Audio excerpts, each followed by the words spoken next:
Hello everyone, welcome back again. आप सभी का स्वागत है मास कम्युनिकेशन वाली चैनल वाली स्टडी में। जैसा कि ये पता है आपको, ये दूसरा चैनल है। इससे पहले जो चैनल था वो मेरे से लॉस हो गया था, वो भी आपको पता होगा। तो आज मैं आपके पास क्यों आई हूँ?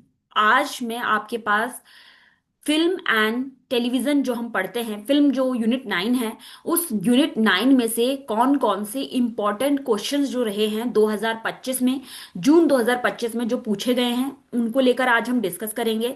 सेकंड चीज, आज हम डिस्कस करने वाले हैं कि जो फिल्म है उसके बारे में थोड़ा बहुत समझेंगे, थोड़ा बहुत जानेंगे कि फिल्म से किस टाइप्स के क्वेश्चंस आते हैं, किस तरीके के सिनेरियो पे जो है आईएनटीए बात कर रहा है, उसको लेके बात करेंगे। तो ठीक है, सबसे पहले तो मैं अपना एक बेसिक बैकग्राउंड आपको बता देती हूँ। मेरा नाम आरती पांडे है और मैंने जो है मास्टर्स और बैचलर्स दोनों अपनी मास कम्युनिकेशन में कंप्लीट की हुई है। साथ में मेरे को 3 से 4 साल तक के भीतर का एक्सपीरियंस है एंकर, रिपोर्टर, और जहाँ पे मैंने news content writer, field reporter, junior reporter सब में काम किया हुआ है। और टीचिंग एक्सपीरियंस की बात करें तो मैंने अपने यहाँ ही एक लोकल कॉलेज है, 1 साल वहाँ पे पढ़ाया हुआ है। और मैंने एक वर्कशॉप भी अटेंड की है जिसमें रिसर्च प्रपोजल कैसे बनाया जाता है उस पे बात की हुई है। इसके अलावा एक और काम किया है जो मैंने अभी आपके साथ रिसेंट में शेयर किया था, जिसमें मैंने वेबिनार अटेंड किया था। वो एक इंटरनेशनल लेवल में, नेशनल लेवल का वेबिनार था, जिसमें सभी बड़े बड़े प्रोफेसर्स, डीन्स जिसमें शामिल थे। और डिजिटल सिनेरियो के ऊपर उसमें बात की गई थी, स्टोरी टेलिंग को लेके। तो उस टॉपिक के ऊपर भी मैंने एक वेबिनार अटेंड किया है जिसका मुझे सर्टिफिकेट भी मिला हुआ है। तो आप लोग भी ऐसी छोटी छोटी एक्टिविटीज कर लिया कीजिए, जिससे क्या होता है, आपका सीवी थोड़ा सा एनहांस होता है, आपको थोड़ा सा बूस्टअप करने में मदद मिलती है। एंड अब हम बात करते हैं कि मैंने एकेडमिक अचीवमेंट की बात कर लेते हैं। तो अभी मैंने 2000 जून 2025 में अपना नेट क्वालिफाई किया है और अभी जस्ट मैं सर्चिंग मोड में हूँ। अभी भी मुझे मतलब अभी भी मैं जॉब वगैरह देख रही हूँ। अगर मुझे कहीं मिल जाएगी तो मैं ये गुड न्यूज़ भी आपके साथ शेयर करूंगी। जब भी मैं वीडियो बनाऊंगी तो मैं जरूर आपके साथ शेयर करूंगी, ठीक है? तो चलिए फिर शुरू करते हैं। आज हम क्या क्या करेंगे? सबसे पहले तो आज हम हिस्ट्री पे बात करेंगे, फिल्म एंड हिस्ट्री को लेके बात करेंगे, डिस्कस करेंगे। मैंने जैसे आपको बताया, क्वेश्चंस डिस्कस करेंगे, कुछ इंपॉर्टेंट पार्ट डिस्कस करेंगे। तो चलिए सबसे पहले शुरू करते हैं फिल्म की डेफिनेशन को लेकर। तो आप लोग क्या सोचते हो फिल्म की डेफिनेशन को लेकर, कि फिल्म क्या होती है, किस तरीके से फिल्म काम करती है? ठीक है, एक सेकेंड, मैं इसके थोड़े से एडवर्टीजमेंट जो आ रहे हैं फालतू के, वो हटा देती हूँ, ठीक है? तो फिल्म एंड डेफिनेशन को लेके बात करते हैं।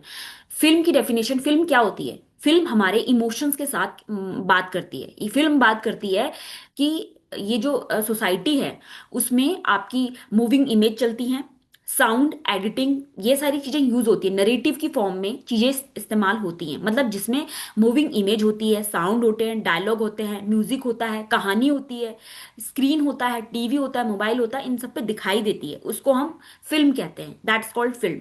लेकिन एक कॉमन चीज याद रखना, फिल्म जो है हमारे इमोशंस के साथ जुड़ी होती है।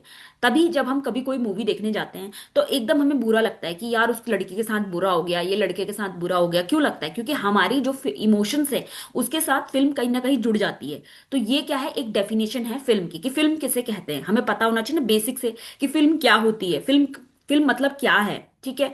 तो चलिए आप शुरू करते हैं। सबसे पहले देखिए, कुछ एग्जाम ओरिएंटेड ही मैंने यहाँ पर कुछ टर्म्स ली हुई हैं, आज हम उन्हीं को डिफाइन करेंगे। जैसे कि सबसे पहले गफर। गफर क्या होता है? A gaffer is the chief light technician responsible for designing and executive the lightning plan on a film and television set. यानी कि वो टेक्नीशियन होता है, जैसे कि आप देख रहे हो स्क्रीन पे, आप देख रहे हो यहाँ पे साइड में, कौन है गफर? ये वो पर्सन है जो कंट्रोल करता है, लाइटिंग को कंट्रोल करता है, कि फिल्म के दौरान जो लाइटिंग वगैरह दी जाती है, कहाँ से लाइट लगेगी, कहाँ से रोशनी आएगी, किस कैसे शैडो बननी है, कहाँ डार्क रखना है, कहाँ स्पॉट लाइट देनी है। तो इन सारी चीजों का जो हम बोल सकते हैं लाइटिंग डिपार्टमेंट को संभालने का काम करता है, उसको हम गफर बोलते हैं। ये क्वेश्चन मैंने डिस्कस पहले भी किया है, आज भी मैं इसको लेकर आई हूं कि इस तरीके के क्वेश्चंस जो हैं बनते हैं, और हम उसी से रिलेटेड आज जून 2025 के क्वेश्चन भी करेंगे और बात करेंगे। चलिए अब मैं आपको बताती हूं अलग टॉपिक, जो कि है principle of design. Principle of design में बात करते हैं कि ये थ्योरी किसने दी थी? तो मैक्स वेदर, वॉल्गैफ पोलर और कर्ट कोफका ने दी थी, ठीक है? तो ये पर्सन ने ये थ्योरी डिफाइन की है। अब होता क्या है प्रिंसिपल ऑफ डिजाइन के अंदर, हम कौन कौन से डिजाइन हम पढ़ते हैं, देखो। सबसे पहले बैलेंस, बैलेंस मतलब संतुलन बनाना। संतुलन कैसे बनता है, जैसे एक तराजू होता है, अब उसमें दोनों तरफ इक्वल काम होना चाहिए, तो that is balance, equal weightage है, तो वो हो गया आपका बैलेंस। अब बैलेंस भी बहुत तरीके के होते हैं, सिमेट्रिकल बैलेंस हो गया, एसिमेट्रिकल बैलेंस हो गया, रेडिकल बैलेंस हो गया। अब देखो क्या होता है, सिमेट्रिकल बैलेंस वो होता है कि दोनों तरफ से सेम साइड इक्वल होती हैं, ठीक है। जैसे कि हमारा हो गया टेम्पल आर्किटेक्चर। आर्किटेक्चर जो है जब डिजाइन बनाता है तो चारों तरफ से सेम तरीके का साइज लेकर डिजाइन बनाता है, ऐसा नहीं कि घर एक तरफ से बड़ा हो गया एक तरफ से छोटा हो गया, ऐसा नहीं। बैलेंस वे में बनाता है, सिमेट्रिकल वे में बनाता है। अब हम बात करते हैं एसिमेट्रिकल बैलेंस की। एसिमेट्रिकल बैलेंस वो हो गया जो कि अनइक्वल बैलेंस है। अनइक्वल बैलेंस कैसे, क्योंकि पेपर का जो लेआउट होता है वो कभी कभी ऐसा होता है कि एक तरफ तो ज्यादा ही एडवर्टीजमेंट लगा दिए, या एक तरफ ऐसा है कि ऐसा लगता है कि अनइक्वल है, कहीं पे भी कुछ भी चल रहा है, तो वो जो है एसिमेट्रिकल बैलेंस के अंदर आता है। फिर अब हम बात करते हैं रेडिकल बैलेंस की। रेडिकल बैलेंस मतलब होता है, आप रंगोली बनाते हैं, जब आपके घर में दिवाली आती है तो जब आप रंगोली बनाते होगे, तो जब आप एक गोला खींचते हो तो गोले के अंदर ही आप डिजाइन करते हो, गोले से बाहर आपका डिजाइन नहीं जाना चाहिए। गोले के अंदर ही सारी चीजें बनी हुई होनी चाहिए, आप उसमें फूल बनाओ, पत्ती बनाओ, ठीक है, जो भी चीज आपको बनानी है, तो वो उस गोले से बाहर नहीं जानी चाहिए, तो उसको हम बोलते हैं रेडिकल बैलेंस, ठीक है। अब बात करते हैं कॉन्ट्रास्ट की। कॉन्ट्रास्ट मतलब होता है ए एलिमेंट, दो एलिमेंट एक दूसरे के अपोजिट होते हैं, उसको हम कॉन्ट्रास्ट बोलते हैं। जैसे कि अभी सुबह हो रही है तो रात तो हो नहीं रही, रात और सुबह एक साथ नहीं आ सकते, अगर रात हो रही होगी तो सुबह एक साथ नहीं आ सकती। जैसे कि अगर आपके पास एक पेंसिल है, वो छोटी है, तो क्या वो पेंसिल बड़ी हो जाएगी, नहीं हो सकती। तो क्या छोटी पेंसिल बड़ी नहीं हो सकती, और अगर बड़ी है तो छोटी नहीं हो सकती, तो दोनों एक दूसरे के क्या है, अपोजिट है, उसको हम कॉन्ट्रास्ट बोलते हैं। अब एम्फेसाइज की बात करते हैं। एम्फेसाइज मतलब हो गया फोकस, फोकसिंग पॉइंट।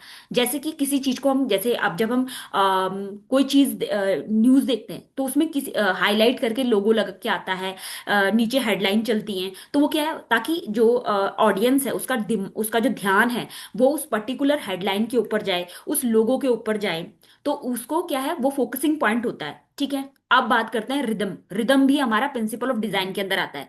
जैसे रिदम के फॉर्म में आ जाएगा कि एक पैटर्न में चीजें क्रिएट होनी चाहिए। जैसे अगर मैं बात कर रही हूं तो मेरे आव भाव, मेरे हाथ के एक्सप्रेशन, मेरे फेशियल एक्सप्रेशन, साथ में अगर मैं किसी चीज को उठा रही हूँ, लाइक मैंने ये उठा दिया, ठीक है, दिख रहा है ये, ये देखो, ये है, ठीक है, ये उठा रखा है, तो हर एक चीज को रिदमिक फॉर्म में चल के आ रहा है, उसको हम बोलते हैं रिदम, उसको क्या बोलते हैं, रिदम। अब बात करते हैं प्रपोर्शन की। प्रपोर्शन किसे बोलते हैं, प्रपोर्शन बोलते हैं जिसमें हम साइज के ऊपर बात करते हैं कि कहाँ पे हेडलाइन लगानी है, कहाँ पे टेक्स्ट आएंगे, तो वो क्या हो गया, प्रपोर्शन हो गया। जैसे कि आप न्यूज़पेपर देखा है तो उसमें आपने देखा होगा कि एक तरफ तो हेडलाइन लिखी होती है और उसके नीचे उसके कॉलम बने हुए होते हैं जो कि डिसाइड कर रहे होते हैं, जो बता रहे होते हैं कि ये जो है इसकी हेडिंग है और ये इसका कंटेंट है, तो उसको हम प्रपोर्शन बोलते हैं, ठीक है, समझ में आ गया। अब अगला है यूनिटी। यूनिटी मतलब हो गया कि चारों तरफ से जो डिजाइन है, जो लेआउट है, वो एक साथ बना होना चाहिए, एक साथ यूनिटी के साथ होना चाहिए, तो उसको हम यूनिटी बोलते हैं। अब मूवमेंट की बात करते हैं। मूवमेंट मतलब हो गया कि हम लोगों को गाइड करते हैं, लोगों के आइडियाज को एनहांस करते हैं, ठीक है, कैसे गाइड करते हैं। अब मूवमेंट में क्या होगा, जैसे कि हम किस पैटर्न में चल रहे हैं, क्या डायलॉग यूज कर रहे हैं, क्या डिजाइन यूज कर रहे हैं, तो वो एक मूवमेंट कहलाता है, ठीक है। अलाइनमेंट मतलब हो गया कि आप जो एलिमेंट यूज कर रहे हो वो लेफ्ट अलाइनमेंट यूज कर रहे हो या राइट अलाइनमेंट यूज कर रहे हो, तो वो चीज हमारी अलाइनमेंट के अंदर आती है। रिपीटिशन मतलब होता है किसी चीज को बार बार यूज करना, बार बार चीजें दिखाना, उसको हम रिपीटिशन बोलते हैं। अब स्पेस मतलब आपको पता ही होगा, स्पेस मतलब हो गया कि एक एम्प्टी स्पेस होता है। जैसे अगर आपने न्यूज़पेपर के बीच में जो स्पेस, जैसे आपने एक सेंटेंस लिखा तो उसके बीच में जो स्पेस आ रहा है उसको हम बोलते हैं वाइट स्पेस। क्या बोलते हैं, वाइट स्पेस, उसको स्पेस बोलते हैं, ठीक है। चलिए, तो ये एक टॉपिक क्लियर हुआ। अभी हमने दो टॉपिक पढ़े, गफर पढ़ा और प्रिंसिपल ऑफ डिजाइन पढ़ा। अब मैं आपको बताती हूँ हिस्ट्री ऑफ सिनेमा। अब आ जाइए, हिस्ट्री ऑफ सिनेमा में हम क्या पढ़ने वाले हैं। हिस्ट्री ऑफ सिनेमा में आज हम जानेंगे कितने तरीके के सिनेमा के फेज रहे हैं, ठीक है, जिसमें दौर हम जानेंगे कि 1910 से लेकर, जिसके अंदर 1950 से 80 तक का दौर है जो कि इंडियन न्यू वेव का दौर कहलाता है। फिर दूसरा जो दौर है वो पैरेलल सिनेमा का है, तीसरा बॉलीवुड सिनेमा का, और चौथा रीजनल सिनेमा का दौर आज हम जानने वाले हैं। तो सबसे पहले चलिए आइए बात करते हैं इंडियन न्यू वेव की। देखिए, इंडियन न्यू वेव एक ऐसा दौर था जो कि 1950 से 1980 का दौर था। अब यहाँ पे जो जो है ना समाज में क्या रियलिटी दिखाई जा रही है, क्या समाज में क्या रियलिटी है, उसके ऊपर बात की जाती थी।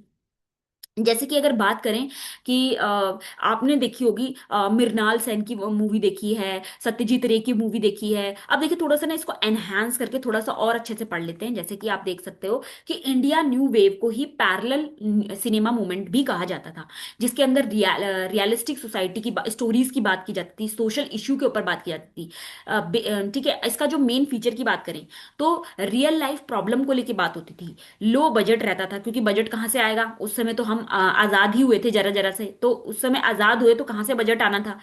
यहाँ पर ना जो भी फिल्म बनती थी वो एक मैसेज देती थी, समाज को एक मैसेज देने का काम करती थी, उसको हम इंडियन न्यू वेव का दौर बोलते हैं। जिसके अंदर जो डायरेक्टर आएंगे मेन, जैसे कि सत्यजीत रे हो गए, सॉरी सॉरी सत्यजीत रे हो गए, ठीक है, मृणाल सेन हो गए, ऋत्विक घटक हो गया, ठीक है, और आपके श्याम बेनेगल हो गए। तो ये जो हैं इसके मेन डायरेक्टर रहे हैं। अब इन डायरेक्टरों की कौन कौन सी मूवी रही है वो जान लेते हैं। जैसे कि सत्यजीत रे की, इनका जो दौर था जब इन्होंने मूवी बनाई है वो 1955 से लेकर 1985 के बीच में बनाई है। जैसे कि पथेर पंचाली हो गई 1955 की, अपराजिता हो गई 1956 की, अपूर संसार, चारुलता, जल संसार, आसानी सांकेत। तो ये सारी जो मूवीज हैं वो सत्यजीत रे की हैं।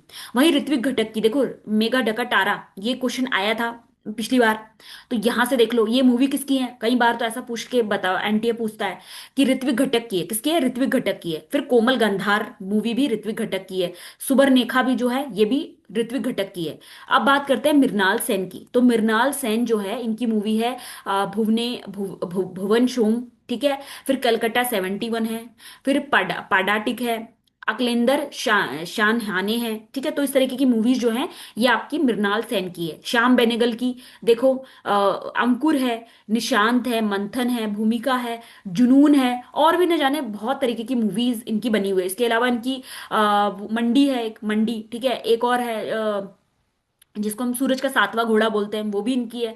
तो अब हम बात करते हैं कुछ इंपॉर्टेंट मूवीज की, और जैसे कि जो इसी दौरान आई है इंडियन न्यू वेव के टाइम में। जैसे कि उसकी रोटी, ये है मनी कॉल की, विधवा, ये भी इसकी है 73 की, फिर गरम हवा, ये है एम एस सेथ्यू की, ठीक है, एक डॉक्टर की मौत 1990s की, ये मूवी भी सबसे ज्यादा इन्फ्लुएंस करती है, ठीक है। अब हम बात करते हैं, ये एनएफडीसी लिखा हुआ है ना, ये तो छोड़ो, ये तो ऐसे ही बना हुआ है, लेकिन national film directorate of corporation इसका फुल फॉर्म है, ठीक है, इतना आ सकता है फुल फॉर्म भी। चलिए अब नेक्स्ट दौर पढ़ते हैं, वो है पैरेलल सिनेमा का। क्या है पैरेलल सिनेमा? जो कि 1950 से 1980s का दौर है। अब ये वो दौर है जिस समय जो मूवीज दिखाई जाती थी वो रियलिटी बेस्ड मूवी होती थी। मतलब इसका मेन मोटो ये होता था कि समाज में वो चीज बताओ जो रियल चल रहा है, समाज में हर किसी के घरों में क्या क्या चल रहा है उसके ऊपर ज्यादा काम किया जाता था। सोशली चीजों को क्रिटिसाइज कैसे किया जा सकता है, इस तरीके के ऊपर काम किया जाता था। जैसे कि उस समय की शोले मूवी 1975 की, रमेश सिप्पी की, ये भी मूवी उस टाइम की रही है। थोड़ा सा और इसको एनहांस करके एक्सप्लेन करके मैं बताती हूँ। जैसे कि आप देखिए, पैरेलल सिनेमा को हम मेन स्ट्रीम बॉलीवुड भी कह सकते हैं। अब ये जो सिनेमा है वो रियलिटी के ऊपर काम करता था, ठीक है, क्या क्या सीरियस थीम्स रही हैं उसके ऊपर काम करता था। जैसे कि कौन कौन सी मूवी रही है, जैसे 2 बीघा जमीन हो गई बिमल रॉय की। अब देखो ना, जो सोसाइटी फेज आउट कर रही है उस समय, उसके ऊपर ही फिल्म बन रही है। जो 1950s का दौर था, उस समय जो मूवी बन रही थी वो मूवी थी हमारी किसके ऊपर? वो थी समाज को मैसेज देने के ऊपर। किसके ऊपर? समाज को मैसेज दिया जाता था। यहां से समाज को कोई मैसेज नहीं मिलता, वो सिचुएशन जो फेस कर रहे हैं बस उसके ऊपर एक कहानी बना दी जाती थी, ताकि जो ऑडियंस है वो रिलेट कर सके, उसको पढ़ सके, उसको देख सके, उसका इंटरेस्ट बन सके। इसीलिए जैसे पथेर पंचाली की हो गई सत्यजीत रे, उसके बाद भुवन शोम की हो गई, मृणाल सेन की है ये, फिर अंकुर हो गई श्याम बेनेगल की, फिर निशांत हो गई, फिर मंथन हो गई, कंधार हो गई, पार हो गई। जो मंथन है वो भी मृणाल सेन की है, पार जो है वो गौतम घोष की है। तो इस उस तरीके की मूवी बनती थी जो कि समाज से जुड़ी हुई रहती थी, समाज के जो समाज में चल रहा है उससे जुड़ी रहती थी। उसको हम पैरेलल सिनेमा का दौर बोलते हैं। अब हम बात करते हैं अगला सिनेमा, बॉलीवुड मसाला सिनेमा। ये देखिए, बॉलीवुड मसाला सिनेमा, जो कि 1970 का दौर है, जिसको मसाला सिनेमा भी बोला जाता था। ये वो दौर है जिस समय सबसे ज्यादा पॉपुलर रही हैं अमिताभ बच्चन की फिल्में, सबसे ज्यादा यहाँ पे पॉपुलर रही हैं, ठीक है। अब यहाँ पर जो सुपर हिट फिल्म्स आती थी मैं उसकी बात करती हूँ। देखिए, यहाँ ये वो दौर था जिसमें action, romance, comedy, drama, song, सब तरीके की मिक्सअप फिल्म आती थी यहाँ पे, इसलिए इसे मसाला फिल्म बोला जाता है। इसमें अमिताभ बच्चन की एंट्री हुई है इस दौर में, 1970 से लेकर 1990 तक के दौर में। अब इस समय जो एक सेकेंड, ये थोड़ा सा लास्ट हो गया है, एक सेकेंड, मेरे से गलती से लास्ट में आ गया। वेट, 2 मिनट का वेट बस, ठीक है। ओके। हाँ, इस समय एंटरटेनमेंट बेस्ड मूवी बनती थी, सिनेमा स्टार बेस्ड मूवी बनती थी, सॉन्ग बेस्ड मूवी बनती थी। तो इस तरीके का दौर था। अब देखिए इस समय कौन कौन सी मूवीज आई हैं, जैसे शोले हो गई, आमर अकबर एंथनी हो गई, डॉन हो गई, ठीक है, और आपकी कर्ज हो गई, मिस्टर इंडिया हो गई, दिलवाले दुल्हनिया ले जाएंगे, राजा हिंदुस्तान होगी, हिंदुस्तानी। तो इस तरीके की जो मूवीज थी ये इस समय बनती थी, जैसे मसाला, रोमांस, ये हर तरीके की फिल्म से रिलेटेड था। फिर अब हम बात करते हैं रीजनल सिनेमा की, किसकी, रीजनल सिनेमा, जो कि हमारा 1910 से स्टार्ट हुआ है। अब ये सिनेमा क्या था, ये सिनेमा यहीं से पढ़ लेते हैं। इसमें जो फिल्म बनती थी वो तेलुगु, रीजनल मतलब क्या हो गया, मतलब आपकी लैंग्वेज से रिलेटेड मूवी बनेगी, तेलुगु, बंगाली, मलयालम, मराठी, इस इससे रिलेटेड मूवी बनती थी। और कल्चर ओरिएंटेड ही इनका मेन मोटिव हुआ करता था कि कल्चर से रिलेटेड हम मूवी बनाएंगे। अब यहाँ पर जो मूवीज बनती थी, जैसे सत्यजीत रे की मूवीज हैं, मलयालम सिनेमा की शुरुआत हुई है, तमिल एंड तेलुगु सिनेमा की शुरुआत हुई है। अब देखो कौन कौन सी मूवी है, जैसे बंगाल की जो सत्यजीत रे की मूवी रही है पथेर पंचाली, ठीक है, 1955 की, ये आपकी बंगाली रही है। उसके बाद चारुलता भी बंगाली मूवी है। मलयालम में देखो चिमेन जो है वो रामू खारिद की है, 1965 की मूवी है। मलयालम की देखो एलिपेथम भी है, अदूर गोपाला कृष्णन की। फिर तमिल की देखो एक है पारा शक्ति, जो कृष्णन पंजू की है, 1952 की। तमिल की एक और है नायकन मणि रत्नम की है, 1987 की। तेलुगु की देखो माया बाजार, कादरी वेनकाता रेड्डी की है। मराठी की देखो श्याम मची आई, जो कि PAP के अटरे की है, 1953 की। तो ये सब क्या है, मूवीज रही हैं जो कि आपकी रीजनल सिनेमा से रिलेटेड है, ठीक है। तो अभी हमने क्या पढ़ा, गफर पढ़ा, उसके बाद हमने प्रिंसिपल ऑफ डिजाइन पढ़े, फिर हमने हिस्ट्री ऑफ सिनेमा के बारे में जानकारी ली है। नाउ अब हम क्या पढ़ने वाले हैं, history of television serial, senior के बारे में हम जानेंगे कि इतिहास जो रहा है टेलीविजन सीरियल का, वो अब हम देखने वाले हैं। देखिए, सबसे पहले जो शुरुआत हुई वो गोल्डन एरा की शुरुआत हुई है। गोल्डन एरा इसको कहा जाता था, क्लासिकल गोल्डन एरा इसे कहा जाता था, जिस समय जो आपके टेलीविजन दिखाए जाते थे वो थे हम लोग जैसे सीरियल, 1984 का सीरियल था, जो कि घर फैमिली बेस्ड सीरियल हुआ करता था। बुनियाद 1986 का, ठीक है। फिर रामायण हो गया, जो कि मेथोडोलॉजी टाइप का, मेथियोलॉजी का फिल्म रहती थी, मतलब एक शो था, जो कि देख लीजिए आप, रामायण ये सब बना हुआ है इसमें, ठीक है। फिर महाभारत हो गया, जो कि 1988 का है। फिर तारारा हो गया 1993 का। उसके बाद शक्तिमान हो गया, जो कि 1997 में शुरू हुआ था, 2005 तक चला है। अब देखिए, फिर कुछ हम देख लेते हैं कि कुछ फैमिली ड्रामा भी रहे हैं 2000 के आसपास पे, जैसे क्योंकि कभी सास भी बहू थी, एकता कपूर का शो है ये आता था 2000 से 2008 के बीच में। फिर कहानी घर घर की, इस तरीके के शो आते थे 2000 से लेकर 2008 के बीच में, फिर फैमिली ड्रामा था ये। फिर कसौटी जिंदगी की, ये भी एक शो आता था 2001 से 2008 के बीच में, रोमांटिक शो था ये। फिर CID आता था, जिसके अंदर क्राइम थ्रिलर टाइप की मूवी आती थी, 1998 से लेकर 2018 के बीच में। फिर है जैसी जैसी कोई नहीं, जैसी कोई नहीं, कॉमेडी शो था, ठीक है। और सांस भी एक आता था, जो कि वुमेन सेंट्रिक, वुमेन की जो सोच है उसको पोर्ट्रे करता था, 1999 से 2001 के बीच में, ठीक है। चलिए ये भी क्लियर हो गया। अब हम पढ़ने वाले हैं 2010 में किस तरीके के शो आए, जो रियलिटी बेस्ड थे, यूथ के ऊपर थे, और सोशल के थीम्स के ऊपर ये होते थे, जैसे कि बालिका वधू। बालिका वधू एक चाइल्ड मैरिज के ऊपर शो था, ठीक है। फिर है दिया और बाती हम, सुना है ना, वो भी फैमिली वुमेन एम्पावरमेंट के ऊपर था, 2011 से 16 के बीच का शो था। ये रिश्ता क्या कहलाता है, बहुत ही कॉमन, आपने सुना होगा, ठीक है। फिर बिग बॉस 2006 से इसकी शुरुआत हुई थी, याद रखना, जो कि आज तक चल रहा है, 2026 हो गया अब तक। फिर है कौन बनेगा करोड़पति, ये शो की शुरुआत 2000 में की हुई थी, अमिताभ बच्चन ने इसकी शुरुआत 2000 में की थी, मतलब आज 26 साल हो गए हैं इस शो को। फिर है तारक मेहता का उल्टा चश्मा, जो कि एक कॉमेडी शो है, 2008 में इसकी शुरुआत हुई थी, आज तक चल रहा है, ठीक है। तो ये शो जो है काफी पॉपुलर रहे हैं, रियलिटी बेस्ड शो है इसलिए। अब बात करते हैं 2020 से लेकर जो अब जो दौर आ गया है, वेब का दौर, जिसे हम बोल सकते हैं ओटीटी का दौर। तो उसमें देखो कौन कौन से शो अच्छे हैं। जैसे अनुपमा हो गया, अभी तक चल रहा है, बहुत ही 2020 से लेकर फैमिली ड्रामा शो है। फिर है गम है, किसी प्यार के, किसी के प्यार में, ठीक है। तो ये भी एक शो है, रोमांस वाला शो है। ये रिश्ता क्या कहलाता हो गया है।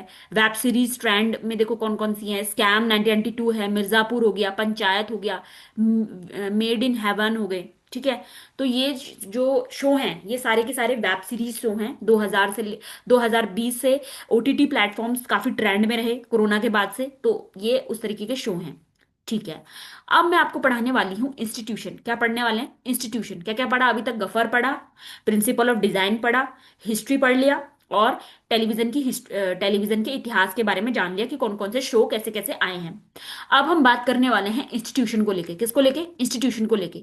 बहुत ही मेन मेन इंस्टीट्यूशन में यहाँ पे लेके आई हूँ कि कौन कौन से इंस्टीट्यूशन में पढ़ने चाहिए। जैसे कि FTII, जो कि इसकी फुल फॉर्म है film and television institute of India. कई बार एनटीए ऐसे क्वेश्चन की फुल फॉर्म भी पूछ लेता है, जो कि पुणे में है।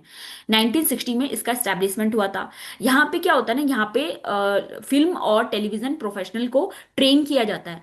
मतलब यहाँ पर फिल्म की शुरुआत कैसे की गई है, फिल्म कैसे बनाई जाएगी, जहाँ पर acting, direction, cinematography, editing, sound, इन सब चीजों को कैसे यूज किया जाता है, इसके ऊपर काम किया जाता है, ठीक है। और इंडियन सिनेमा के स्टैंडर्ड्स को नेशनल लेवल तक मापा जाता है, यहाँ पे इंटरनेशनल लेवल तक। मतलब यहाँ से अगर कोई सीख के काम जाता है ना फिल्म इंडस्ट्री में, तो उसका नाम होता ही होता है। फिर आता है सत्यजीत रे की फिल्म एंड टेलीविजन इंस्टीट्यूट, जो कि कोलकाता में है। SRFTI से बोला जाता है, जिसका स्टेब्लिशमेंट ईयर 1995 है। अब ये क्वेश्चन भी ऐसे बन के एनटी बहुत बार पूछता है, बताओ इसका स्टेब्लिशमेंट ईयर क्या है, इसकी फुल फॉर्म बताओ, ये कहाँ पे है, इस तरीके के। देखो, फिल्म मेकिंग और टेलीविजन प्रोडक्शन में एडवांस एजुकेशन लाना। किस तरीके की एजुकेशन लाना? टेलीविजन इंडस्ट्री में और क्या क्या चीजें एनहांस होके जुड़ रही हैं, वो सारा काम यहाँ पे होता है। स्टूडेंट को क्रिएटिव और टेक्निकल चीजों के ऊपर काम करना सिखाया जाता है। यहाँ पे इनोवेशंस, क्वालिटी स्टैंडर्ड्स को प्रमोट करने के ऊपर भी काम किया जाता है। अब देखो एक और इंस्टीट्यूशन है, जैसे कि WWI। ये WW नहीं है, WW वॉर वाला नहीं है, WWI है, जो कि विस्लिंग वुड इंटरनेशनल इन्हें कहा जाता है। मुंबई में इसका हेडक्वार्टर है, जो कि स्टैब्लिशमेंट हुआ है 2006 में, ठीक है। अब यहाँ पे क्या होता है, फिल्म, टेलीविजन, एनिमेशन, मीडिया और परफॉर्मिंग आर्ट्स में प्रोफेशनल एजुकेशन प्रोवाइड करना। मतलब आपको एनिमेशन से रिलेटेड भी यहाँ पे सिखाया जाएगा। यहाँ पे आपको टेलीविजन एजुकेशन, पढ़ाई से लेकर, थ्योरेटिकल बैकग्राउंड से लेकर आपको प्रैक्टिकल चीजें भी सिखाई जाती हैं। फिर यहाँ पे ग्लोबल लेवल तक इसका कोलैबोरेशन रहा है, ठीक है, ये भी है। अब बात करते हैं NFDC की, नेशनल फिल्म डेवलपमेंट कॉर्पोरेशन। ये जो वहां फुल फॉर्म बताई थी ना मैंने, नेशनल फिल्म डेवलपमेंट कॉर्पोरेशन, जिसका हेडक्वार्टर मुंबई में है। 1975 में ये स्टैब्लिश हुआ था। इंडिपेंडेंट और पैरेलल सिनेमा को प्रमोट करता है। पैरेलल सिनेमा अभी मैंने बताया, जिसमें आपकी जो सोसाइटी में क्या रियलिटी है, क्या चल रहा है, उसको लेके बात होती थी। फिल्म प्रोडक्शन को लेकर यहाँ पे बात की गई है। अब जितनी भी ये फिल्म है ना, यहाँ पे फिल्म से रिलेटेड ही सिखाया जाता है, ठीक है। आप देखो एक और है AAFT, जिसमें बोलते हैं एकेडमिक ऑफ फिल्म मुंबई, जिसको एकेडमिक ऑफ फिल्म मुंबई भी कहा जाता है, जिसका हेडक्वार्टर मुंबई में है। और एक और है Asian academic of film television, जिसका हेडक्वार्टर नोएडा में है। ये दो हैं, एक तो मुंबई में है एकेडमिक ऑफ फिल्म जो मुंबई में है, और एक जो है वो आपके नोएडा में है। दोनों का स्टैब्लिशमेंट ये 1993 है। अब इसमें क्या होता है ना, एडिटिंग, डायरेक्टर कैसे बनना है, कैसे एडिटिंग की जाती है, कैसे एक्टिंग की जाती है, कैमरा, लाइट एंड एक्शन, इस तरीके का काम यहाँ पे सिखाया जाता है, ठीक है। क्रिएटिव वर्क, मतलब टैलेंट को उभारने का काम किया जाता है, ठीक है।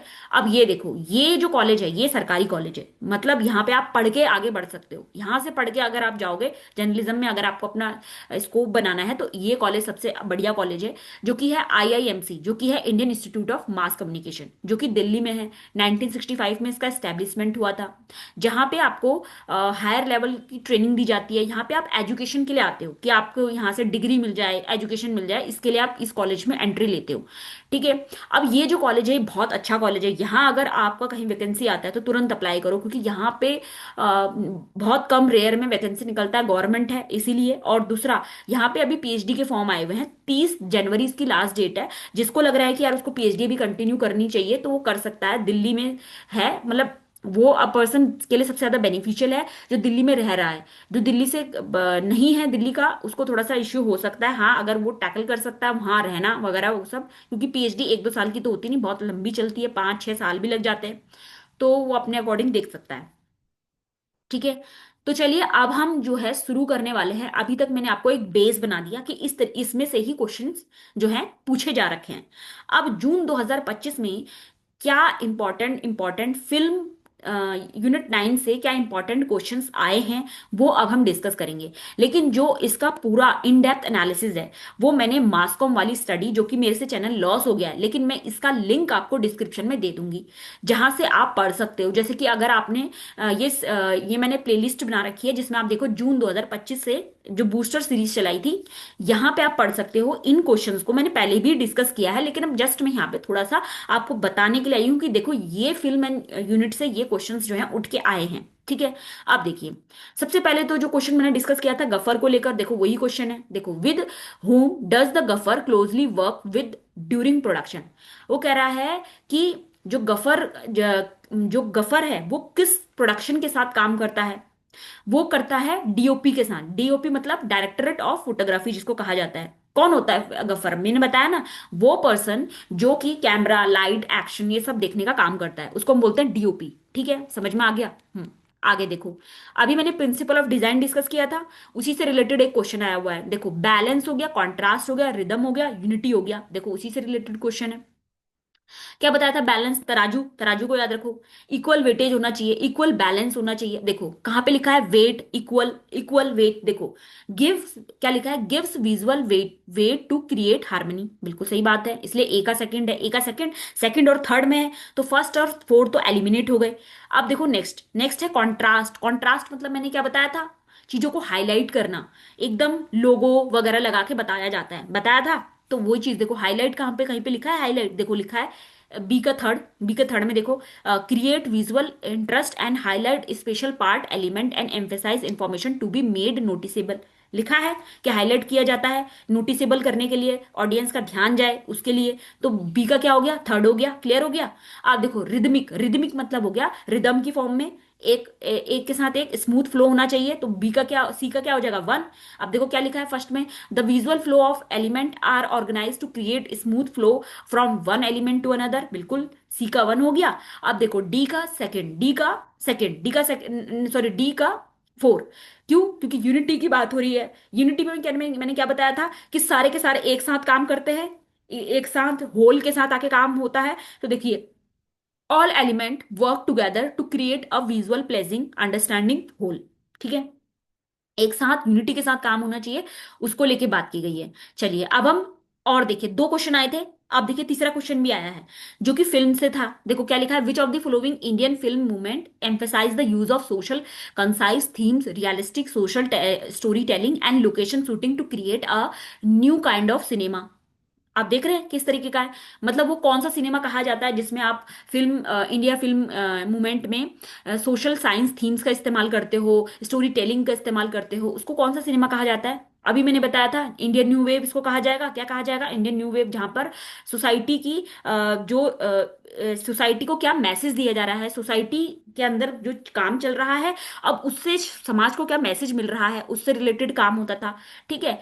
बाकी देखो क्या है, पैरेलल सिनेमा, ये हो नहीं सकता था। ठीक है। और उसके बाद Bollywood cinema, regional cinema already discuss कर लिए हैं, तो ये उसी से रिलेटेड हो गया। हो गया, 3 क्वेश्चन डिस्कस हो गए, 3 क्वेश्चन आए हुए हैं। अब देखो अगला क्वेश्चन, देखो क्या है, अगला क्वेश्चन है यहाँ पर टेलीविजन की सीरियल दे रखे हैं और उसके डायरेक्टर दे रखे हैं, जैसे मैंने अभी डिस्कस किया था, अब उससे रिलेटेड ही है। देखो यहाँ पर लिखा है रामायण, मैंने वहां पर ईयर बताया था रामायण का 1987 है, तो यहाँ पर देखो वो रामायण किसके डायरेक्टर कौन है, कौन है, रामानंद सागर है, याद रखना। महाभारत 1989 की है, अब इसके वो कौन है डायरेक्टर, कौन है, रामानंद इसके बी आर चोपड़ा है, कौन है, बी आर चोपड़ा। फिर हम लोग 1984 का, अब इसमें जो है इसके कौन है, इसके हैं आपके पी कुमार वासुदेव। ठीक है। अशोक कुमार जो है यहाँ पर बोलने आते थे, बताते थे कि फिल्म के अंदर क्या बात होने वाली है, किस तरीके के चीजें यहाँ पे क्रिएट होने वाली हैं, तो उसको लेके बात करते थे। फिर आया बुनियाद, बुनियाद भी एक सीरियल है। ठीक है, जो कि 1986 के आसपास का सीरियल है। अब ये जो सीरियल है ये मनोहर श्याम जोशी का सीरियल है, ठीक है। मनोहर श्याम जोशी जो है वो इसके डायरेक्टर रहे हैं। देखो इस तरीके के क्वेश्चन जो मैंने पीछे बताया है ना, वो एवं ही नहीं बताया। उसका बेस, आपका बेस बनाने के लिए पहले वो क्लियर किया, फिर उसके बाद आपको दिखा रही हूँ कि इस टाइप के क्वेश्चन आए हुए हैं। लेकिन अगर आपको इन डेप्थ और समझना है तो आप मेरी वो जो चैनल है उस पर विजिट कीजिए और बूस्टर सीरीज को जाके देखिए, ठीक है। अब मैं बताती हूँ आपको। एक देखो, 4 क्वेश्चन हो गए। 5वें नंबर का क्वेश्चन देखो क्या आया है। देखो यूनिट 9 से कितने क्वेश्चन आए हैं, 5 नंबर, 5वें नंबर का क्वेश्चन आ रहा है। देखो, विच of the following Indian film director is created with the directing of lunch box. Lunch box movie 2013 में आई, बताओ इसका डायरेक्टर कौन है। अब ये क्वेश्चन को ना इन डेप्थ अगर आपको समझना है, कैन फेस्टिवल होता क्या है, कब इसकी शुरुआत हुई, तो वो आप विजिट करो उस चैनल पे और देखो वहां पर। और यहाँ पे मैं आपको बता देती हूँ उसका डायरेक्टर कौन है, वो है आपके रितेश बत्रा। रितेश बत्रा जो है वो डायरेक्टर रहे हैं आपके लंच बॉक्स मूवी के। बस मैं यहाँ पर इतना ही बताऊंगी, क्योंकि इन डेप्थ अगर जानना है तो आप वो वाली सीरीज देखिए, ठीक है। अब मैं आपको बता रही हूँ इंस्टीट्यूशन। जैसे मैंने इंस्टीट्यूशन बताया था ना आपको कि इंस्टीट्यूशन कौन कौन से क्या देखो, उसी से रिलेटेड क्वेश्चन है। ललित कला अकेडमी। ललित कला अकेडमी जो है कला से रिलेटेड है, यानी लिटरेचर से रिलेटेड है। हमें इस यहाँ से क्लियर हो गया कि यहाँ पर जो है किसको प्रमोट किया जाता होगा, लिटरेचर चीजों को प्रमोट किया, नहीं, promote propaganda understanding of fine art, sorry. कला मतलब होता है आर्ट। कला मतलब क्या होता है, मैं गलत बोल दिया, सॉरी सॉरी। कला मतलब होता है आर्ट। तो आर्ट से रिलेटेड है तो ए का सेकंड हो गया, ठीक है। अब संगीत नाटक एकेडमी, जहां पे क्या है, संगीत, म्यूजिक, सॉन्ग, ड्रामा, तो डी का, बी का क्या हो गया, 1 हो गया। बी का 1 हो गया, ठीक है। अब देखो साहित्य अकेडमी। साहित्य अकेडमी मतलब लिटरेचर वाली अकेडमी, साहित्य मतलब लिटरेचर, तो इसलिए क्या हो गया, एक सी का 3rd हो गया। अब national school of drama. Drama, ये सब चीजें, ड्रामा ये सब कहाँ क्रिएट होता है, थिएटर के अंदर, तो डी का क्या हो गया, 4 हो गया। बस यहां से ये क्रिएट हो गया कि भाई अब इसका आंसर क्या है, ऑप्शन नंबर 1 है। ऑप्शन नंबर 1 इसका आंसर है। 6 नंबर का क्वेश्चन था ये। अब देखो 7वें नंबर का क्वेश्चन आ गया है। 7वें नंबर का क्वेश्चन मतलब यूनिट 9 देखो कितनी खास है। 7वें नंबर का क्वेश्चन क्या है, arrange the flowing film in chronological order according to their release beginning from the first. कौन सी चीज कब क्या आई, कैसे आई, वो आज हम जानने वाले हैं, ठीक है। वो हम जानने वाले हैं कौन सी चीज क्या आई, कैसे आई। अब देखो ये जो फिल्म्स हैं वो सारी की सारी किसकी है, सत्यजीत रे की है। सारी की सारी किसकी है, सत्यजीत रे की है। अब इनको क्रोनोलॉजी में लगाना है कि कौन सी कब आई। देखो, पथेर पंचाली, अपराजिता, जल संसार, अपुर संसार, चारुलता, ये है इसकी ट्रिक, यानी कि ऑप्शन नंबर 1। ऑप्शन नंबर 1 इसका सही है। लेकिन इसको जानने के लिए ट्रिक भी मैंने बताई थी कि पंचाली जी होते हैं वो बोलते हैं कि हम पार जाना है और जल से होते हुए जाना है, इस संसार से होते हुए चलते हुए जाना है और हमें दूर जाना है। चारू, चारू बोलती है कि चलो चलो चल पड़ते हैं, ठीक है। तो इस तरीके की ट्रिक थी जिससे मिलाकर ये आंसर बनता है ABEDC। अब देखो 1955, 56 अपराजितो, फिर जल संसार 1958, अपूर संसार 1959 और फिर चारुलता 1964, ठीक है। आगे बढ़ते हैं, नेक्स्ट। नेक्स्ट अब मैं आपको 8वें नंबर का क्वेश्चन बता रही हूँ। 8वें नंबर का मतलब 7 क्वेश्चन हमारे ऑलरेडी हो गए हैं, ये 8वें नंबर का क्वेश्चन है। देखो क्या है, arrange the flowing film in chronological order. Chronological में आपको लगाना है ये सारी फिल्म्स को।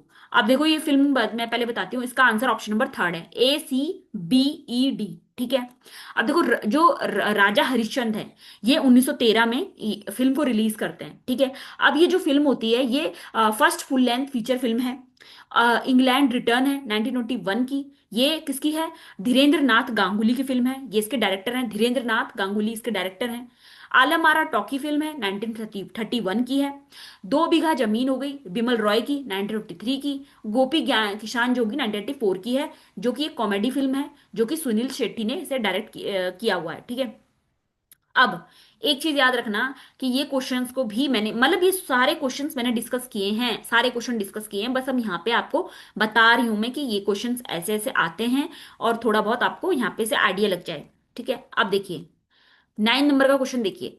ये क्वेश्चन क्या बोल रहा है, which option from the following is use to adjust a camera black level, white level and gamma.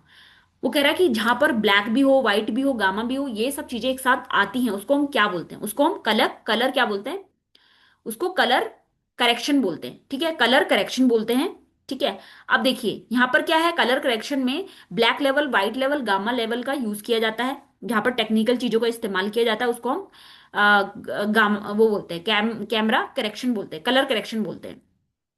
Colour calibration में सेंसर वगैरह को मैच किया जाता है, इसलिए इसका आंसर ये नहीं है। और उसके बाद ब्राइटनेस हो गई, उसके बाद मूड, ये सब जो है हमारे कलर ग्रेडिंग के अंदर आते हैं। चलिए अब मैं जो है आपको 90 नंबर का क्वेश्चन बता रही हूँ, 9th नंबर का, मतलब 9 क्वेश्चन। 9 क्वेश्चन जो है वो हमारे यूजीसी नेट में आ रखे हैं यूनिट 9 से। अब देखो क्या है, सिनेमा और उसका जेन्योर। अब है अनार्चिस्ट सिनेमा। अनार्चिस्ट सिनेमा मतलब हो गया अथॉरिटेरियन सिनेमा, जिसके बारे में मैंने बताया था गवर्नमेंट से ही परमिशन लेनी पड़ती है, हर एक चीज के बारे में गवर्नमेंट से परमिशन लेनी पड़ती है, इसको हम अनार्चिस्ट सिनेमा बोलते हैं। इसलिए ए का क्या हो गया, 4 हो गया। अब देखो चॉपस्टिक, मैंने बताया था चॉपस्टिक मतलब जो चाइनीज वाले लोग खाते हैं ना, चाइनीज वाले लोग क्या होते हैं, मार्शल आर्ट से जुड़े हुए होते हैं, मैंने एक ट्रिक बनाई थी इसकी। तो बी का क्या हो गया, 1 हो गया। ठीक है। अब देखो सिनेमा वर्टे। सिनेमा वर्टे मतलब हो गया कि film making realistic portrayal of life, समाज में क्या चीज दिखाई जा रही है, रियलिटी वाली चीजें जो दिखाई जाती हैं वो आपकी क्या हो जाएगी, सिनेमा वर्टे में आएगी। इसलिए सी का क्या हो जाएगा, 3rd। सी का क्या, 3rd हो जाएगा। अब हम बात करते हैं फिल्म न्योर की। फिल्म न्योर मतलब हो गया कि समाज में सच्चाई को दिखाना, किसको, सच्चाई को दिखाना, उसको हम बोलते हैं फिल्म न्योर। जहां पे film style and morally ambitious situations को यहाँ पर दिखाया जाता है। यानी कि डी का क्या हो जाएगा, 2nd हो जाएगा। क्या हो जाएगा, 2nd हो जाएगा। इसलिए इसका आंसर क्या है, इसका आंसर ऑप्शन नंबर 1 है। क्या है, ऑप्शन नंबर 1 इसका आंसर है। ठीक है, क्लियर हो गया, ओके। तो आज के लिए बस इतना ही। Thank you for watching. और आप इस वीडियो से सीख सकते हैं कि किस तरीके से क्वेश्चंस जो हैं एनटीए बना बना के पूछ रहा है। जहां पे मैंने डिस्कस किया है कि फिल्म और एडिटिंग वाले पार्ट से कितने क्वेश्चंस, देखो 9 क्वेश्चन, 9 क्वेश्चन जो है यूनिट 9 से आ रहे हैं। मतलब यूनिट 9 बहुत ज्यादा इंपॉर्टेंट है। और इसी तरीके से आप चैनल में बने रहिए और इस चैनल को सब्सक्राइब भी कीजिए। और यहाँ से जो है आपको जानने और समझने के लिए बहुत सी चीजें आपको मिलेंगी और आप समझ सकते हैं। और कैसी लगी आपको ये सीरीज, कमेंट बॉक्स में जरूर बताइएगा। और अपना प्यार इस तरीके से ही बना के रखिए। तब तक के लिए take care and bye bye.